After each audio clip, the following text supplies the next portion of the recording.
Oke, kita lanjut ke bagian berikutnya, yaitu bagian kedua, yaitu soal logika yang juga terdiri dari 8 soal. Nah, apa sih soal logika ini? Yaitu bertujuan untuk mengukur dan mengevaluasi kemampuan berpikir logis sesuai dengan fakta dan silogisme. Walaupun mungkin deskripsi dari soal ini seperti ini, namun kunci yang perlu diingat oleh rekan-rekan sekalian adalah yaitu menghafalkan rumus adalah harga mati. Jadi jangan mentang-mentang ini soal penalaran logis, saya nggak perlulah rumus-rumusan. Akhirnya coba untuk menyelesaikan soal tanpa menghafalkan rumus seperti yang pernah saya lakukan dulu. Nah, akhirnya selain lebih lama dalam melogika suatu soal, juga akhirnya soalnya jawabannya kita lebih ngambang. Maka dari itu amat sangat penting untuk menghafalkan rumus dari soal-soal logika ini. Apa saja itu rumusnya? Nah, kronologis ini adalah soal-soalnya itu ditandai dengan keberadaan dua premis atau lebih, di mana simpulan akhirnya bergantung pada syarat premis-premisnya. Seperti apa? Nah, ini ada modus tollens, dan silogisme. Di mana modus tollens ini yaitu premis pertama, jika P maka Q, jika premis kedua yaitu P, maka simpulannya adalah Q. Nah, modus tollens, premis pertama jika P maka Q, premis kedua negasi Q, maka simpulannya adalah negasi P. Nah, untuk silogisme, ada premis pertama, jika P maka Q, premis kedua, jika Q maka R, maka simpulannya jika P maka R. Oke, nah, ini ya salah satu rumus penalaran logis yang harus dihafalkan oleh rekan-rekan sekalian. Mungkin ada yang mau screenshot, silakan. Nanti juga untuk materi saya akan share dengan format PDF. Nah, modus ponens. Nah, kita ambil contoh nih ya. Premis satu. Jika hari raya Nyepi, maka kuliah libur. Premis dua.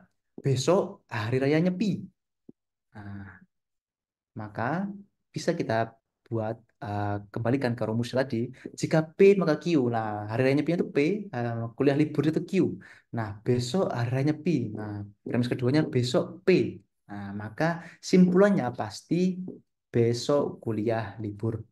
Nah, bisa nggak sih untuk modus ponens ini dibolak-balik?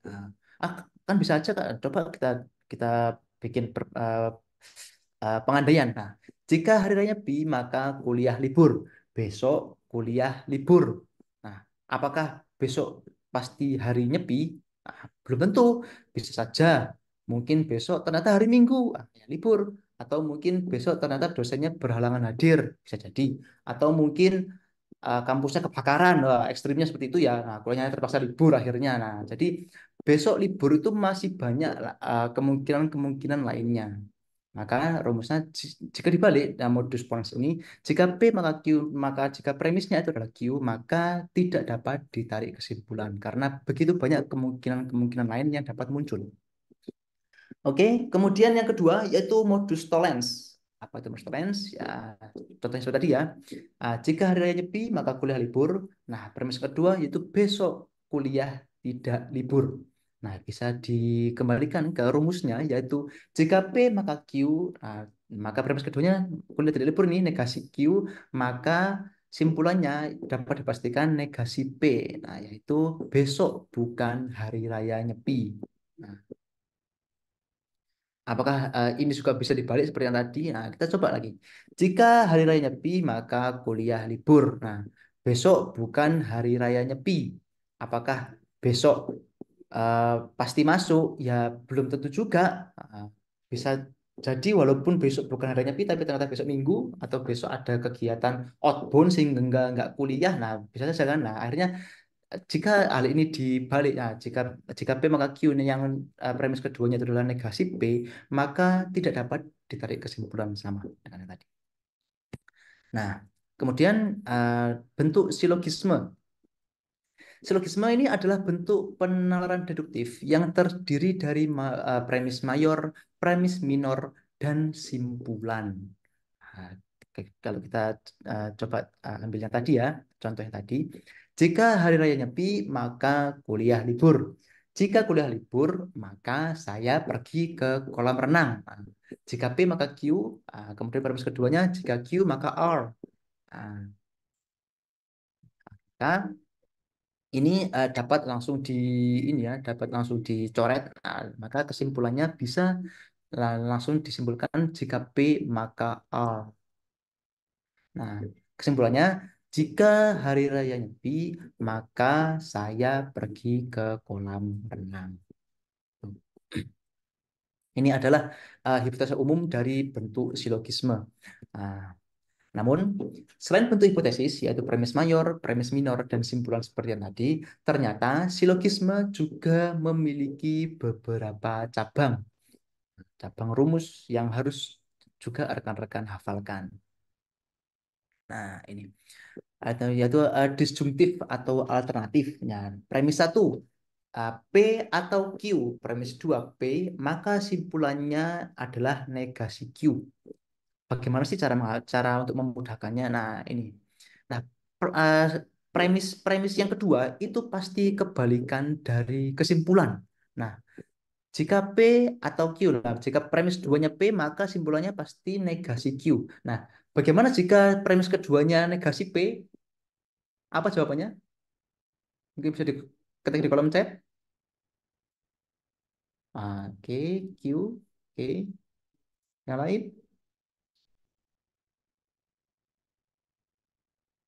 Nah, yang satu nih ya Kak Evi ya Kak ya Q oke Kak Sinita Kak Putri Kak Nisa nah oke ya jadi jika premis keduanya yang ini positif maka yang kesimpulannya pasti negatif negasi nah jika premisnya yang ini ternyata negasi maka pasti simpulannya positif. Jika negasi P, maka simpulannya pasti Q. Nah, jika di sini Q, maka di sini pasti negasi P. Jika premis keduanya adalah negasi Q, maka simpulannya pasti P. Jadi kebalikannya saja, kebalikannya. Jika yang di premis keduanya ini P, maka pasti yang di simpulannya ini pasti Q. Tinggal lihat lagi negasinya ada di mana. Jika negasinya ada di premis kedua, maka simpulannya pasti positif. Jika premis keduanya negasi, maka simpulannya pasti positif. Seperti itu ya. Untuk memudahkan rekan-rekan sekalian.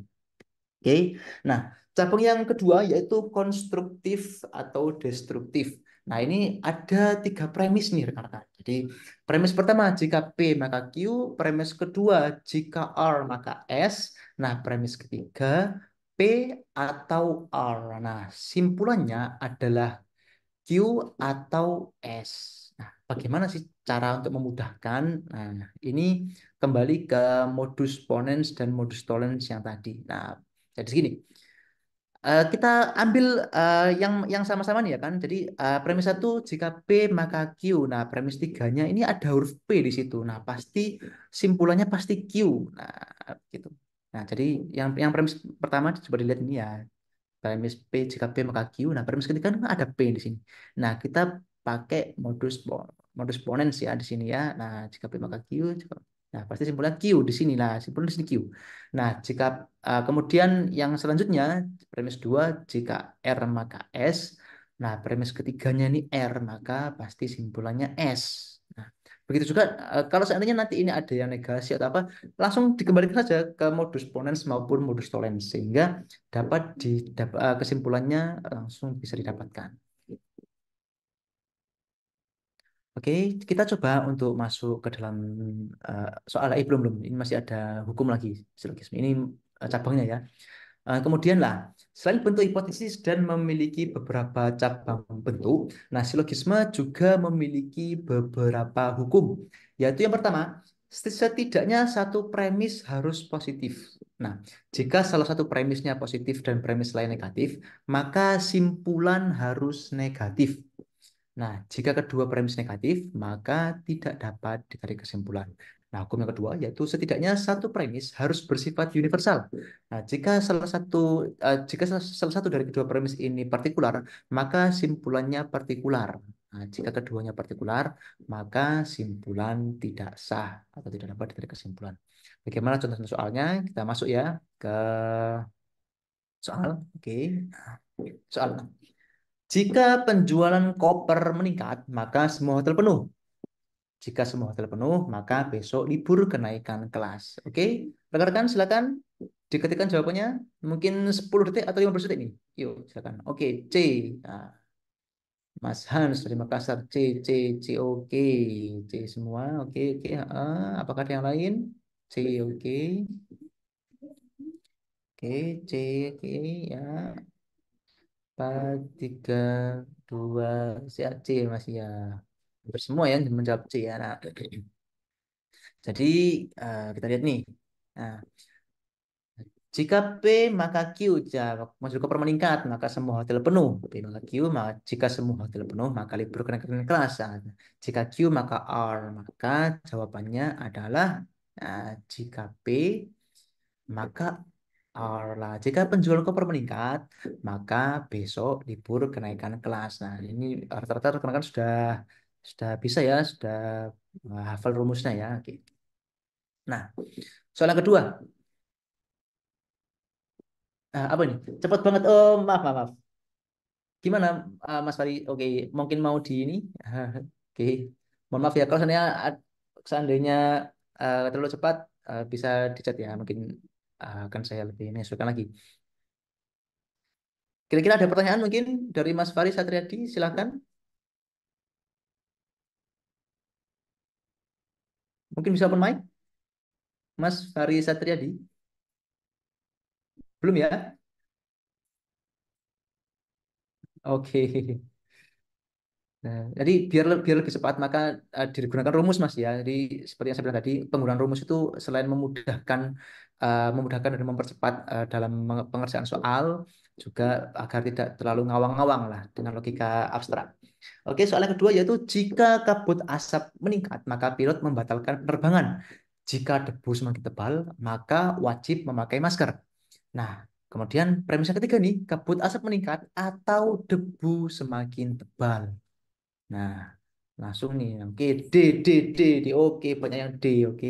Ah, oke, yuk. Oke, D, D. Oke. Banyak yang D. Oke, nah. Oh ya, terima kasih. Mungkin rekan-rekan jawabnya yang cepat. Nah, mungkin rekan-rekan sudah terbiasa ya dengan rumus-rumus ini mungkin ya. Jadi lebih ya, D, oke. Kita lihat, oke betul D. Nah, jadi jika P maka Q. Nah, di sini P maka simbolnya pasti Q. Nah, jika P maka Q. Nah, jika kabut asap meningkat maka pilot membatalkan penerbangan. Nah, di sini kabut asap meningkat maka membatalkan penerbangan Q. Nah, di sini. Kemudian jika R maka S. Nah, jika debu semakin tebal, ini R-nya maka wajib memakai masker S. Nah, kemudian di sini R, jika R maka S. Nah, kemudian tadi dengan menggunakan modus ponens ya, maka dapatkan kesimpulan yaitu S, yaitu atau wajib memakai masker. Nah, pilot membatalkan penerbangan atau wajib memakai masker. Nah, jadi ya betul Mas Faris tadi ya.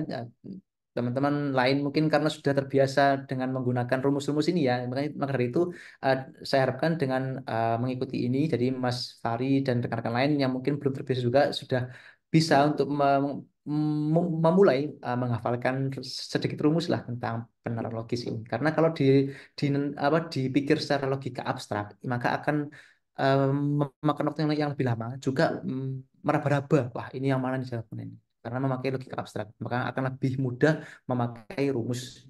Gitu. Tidak bisa ya Kak. Pilot tidak membatalkan penerbangan atau tidak wajib memakai masker. Nah, seperti apa nih? Jika kabut asap meningkat, maka pilot membatalkan penerbangan. Nah, nah, ini kan di sini kan seperti ini, ya, seperti yang sebenarnya ya. Jadi jika P maka Q, nah di sini P, maka di sini R. Nah, kalau ini tidak membatalkan penerbangan lah, maka akan menyalahi rumusnya tadi ya, menyalahi rumusnya tadi. Jadi, nah, kenapa kok mungkin mbaknya merasa kenapa kok nggak yang A ya, kenapa kok nggak yang B ya? Mungkin karena lebih ke ini, lebih ke memakai penelaran atau logika abstrak untuk oh ya, terima kasih Mbak. Untuk memahami soal. Jadinya eh, antara A, B, C ini masih abstrak yang mana. Tapi kalau seandainya memakai rumus, maka akan lebih pasti. Jadi, tadi rekan-rekan langsung dia. Tadi memang jawabannya tepat. Negasi Q atau negasi S. atau tidak wajib memakai masker. Wah, kalau eh, kalau negasi, Mbak, itu nanti dibalik ya. Itu eh, ada ini kalau seandainya negasi, jadinya bukan negasi Q atau negasi S, tapi negasi S atau negasi Q gitu. Jadi dia ada apa? Ada kombinasinya lagi gitu. Nah, akan lebih mudah untuk mungkin bagi Mbak Mito Riana Porusia agar bisa ini. Iya, nanti akan di-share ya dalam bentuk PDF. Oke, kita lanjut lagi karena kurang 10 menit nih. Nah, jika harga bahan baku makin tinggi, maka keuntungan berkurang. Nah, jika subsidi UKM meningkat, maka biaya produksi tercukupi. Nah, harga bahan baku makin tinggi atau biaya produksi tidak tercukupi. Yuk, silakan. Mungkin 5 detik, 10 detik. Yuk, rekan-rekan. D. Oke. Langsung jawab ini D. Jika harga bahan baku semakin tinggi, maka biaya produksi tidak tercukupi. Ini ada atau loh, ada atau loh. Ini mana-mana yuk. Nah, yang ini. CQ ini. C. Keuntungan berkurang atau subsidi tidak meningkat. Ada yang D. Jika maka biaya produksi. Nah, jika ada atau di sini, maka simpulan sudah pasti atau ya, rekan-rekan. Seperti yang rumus tadi bilang ya. Oke, kita coba lihat. Nah, C. Jadi pasti kalau seandainya di sini kalau premis ketiganya itu ada atau pasti simpulnya juga atau ya. Jadi seperti yang tadi ya, jika PQ ya ini ya P maka memakai modus ponens. Nah, ini ada RS ini dikasih S maka memakai modus tollens. Maka kesimpulannya jawab yang betul yang C, betul. Ya, betul. Oke, nah ini soal oke. Nanti ini ya saya bilang seperti ini. Nah, begini, ini kedua-duanya memakai modus tollens. Nanti bisa dipelajari juga lah. Nah, ini tadi mungkin memakai hukum-hukum ya. Semua orang yang suka olahraga lari pagi tiap hari. Nah, sebagian mahasiswa tidak lari pagi tiap hari. Nah, ayo, seperti rekan-rekan, silakan diketikkan apa jawabannya ini. Ini tadi yang memakai hukum tadi. Ah, saya bilang D. Ah, sebagian mahasiswa bukan orang yang suka olahraga. D, D, oke. D, D, D, D, oke. Oke, kita lihat jawabannya. Nah, jadi di sini ada semua, ada sebagian. Nah, jadi ini ya, yang hukum yang kedua yaitu jika salah satu partikular maka simpulan pasti partikular. Nah, di sini yang partikular ada A, C, D, E. Nah, ada tidak di sini tidak. Maka pakai hukum yang pertama. Lah, jika salah satu premis positif dan premis yang lainnya negatif, maka simpulan harus negatif. Nah, yang mana yang negatif ini? Oke, nah jawabannya yang D gitu. Karena yang C ini sama ya, yang C ini premis keduanya. Ini ngapain kalau aku ada di sini lagi? Ini sama. Ini mungkin jebakan saja. Hmm? Oke, oke. Oh iya ya, maaf, mohon maaf ya. Kedikti jawabannya. Partikular itu adalah jadi semua, Pak. Kan universal itu semua. Kalau partikular itu sebagian, gitu. Jadi universal itu semua, sebagian ada. Jadi ada semua sebagian. Ini hukum-hukum ini jika mbaknya bertemu dengan dengan ya parsial lah, betul lah parsial atau partikular. Betul. Nah, sebagian uh, gini ya. Oke, yang terakhir yaitu jenis soal analisa, yaitu yang terdiri dari 7 soal. Nah, soal analisa ini dia berupa soal cerita yang sangat panjang, sehingga apa sih tes soal analisa? Yaitu tes untuk mengukur kemampuan membaca, mencerna, dan menganalisis informasi dalam bentuk teks paragraf. Kak, pernah sampai kata sementara. Nah, kuncinya adalah yaitu eh, rekan-rekan harus membaca dengan teliti dan tulis dahulu tiap kata kuncinya. Nah, jika dirasa perlu, maka buatlah ilustrasi gambar atau tabel. Jadi, jangan mencoba untuk menganalisa kalimat ceritanya sangat panjang, tapi ditulis dulu kunci-kuncinya, kata-kata kuncinya. Nah, bagaimana contoh-contoh soalnya? Gini. Nah, Menteri Pendidikan akan mengadakan kunjungan ke beberapa universitas yang terletak di beberapa kota besar Indonesia. Jadwal acara kunjungan tersebut adalah sebagai berikut. Nah, ini kan soal cerita ini panjang nih ya kan. Nah, bisa digunakan. Nah, oke. Nah, jadi bisa digunakan seperti ini ya. Jadi kata kuncinya seperti ini ya. Unhas harus dikunjungi setelah USU, tapi sebelumnya Menteri harus ke ITS lebih dahulu. Nah, jadi USU, ITS, Unhas, ITB harus dikunjungi setelah USU dan ITS. Nah, USU, nah ITS dan ITB. Nah, kemudian UNUT adalah universitas terakhir yang dikunjungi tepat setelah Unhas. Nah, jadi dengan menuliskan kata-kata kunci, maka akan lebih mudah untuk menganalisa apa yang diinginkan oleh penanya. Nah, itu jawabannya A. Betul sekali, Mbak Amanda dari Palembang tadi. Nah, jadi seperti ini ya. Jadi kalau jangan mencoba nekat atau ngarang-ngarang untuk menganalisa soal cerita yang panjang tanpa coret-coretan. Pasti nanti akan bingung sendiri dan akan lebih banyak salahnya, kemungkinan salahnya. Gitu. Oke. Nah, seperti ini.